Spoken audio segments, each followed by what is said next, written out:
ইন্দোনেশিয়ার বর্নিও দ্বীপের দাবানল রুখতে অভিনবে এক লড়াই নেমেছেন 15 বছরের বয়সী কিশোর। ঘরবাড়ি ও ফসল রক্ষায় সুপারম্যানের পোশাকে ফায়ার সার্ভিস কর্মীদের সাথে কাঁধে কাঁধ মিলিয়ে আগুন নেভাচ্ছেন তিনি। দিনের পর দিন নিয়ন্ত্রণ হারাতে থাকা এই দাবানলে এরই মধ্যে ছাই হয়ে গেছে দেশটির 1 লাখ হেক্টরের বেশি বনাঞ্চল। পাশাপাশি দেশটিতে বাড়ছে তীব্র খরা ও বায়ু দূষণের ঝুঁকি। সুপারম্যানের মতো লাল কেপ আর পোশাক গায়ে জড়ানো এই কিশোর সিনেমার সুপারহিরো নন, বরং বাস্তব জীবনের এক যোদ্ধা। নিজ এলাকার ঘরবাড়ি ও ফসলি জমি বাঁচাতে প্রকৃতির সাথে যুদ্ধে জড়িয়েছে 15 বছর বয়সী রুদিয়ান শাহ।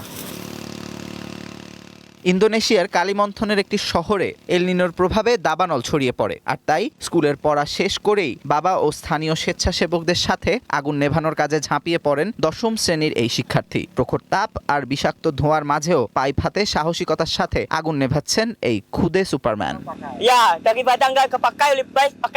স্কুল থেকে এসেই আমি দাবানলের অবস্থা পর্যবেক্ষণ শুরু করি। বাসায় বসে না থেকে আমি ফায়ার ফাইটারদের সাথে কাজে নেমে পড়ি। ভবিষ্যৎ হোক নিরাপদ, বিনিয়োগ হোক বিশ্বস্ত, আর আমার পছন্দ সল্ট বে।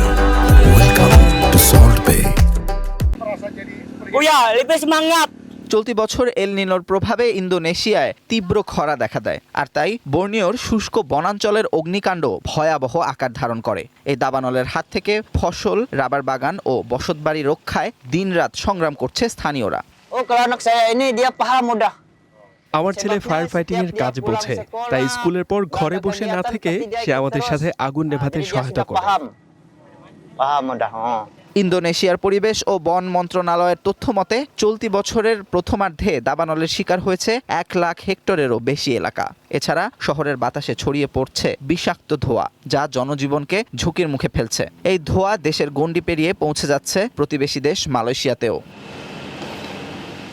Amanur Rahman, one international desk.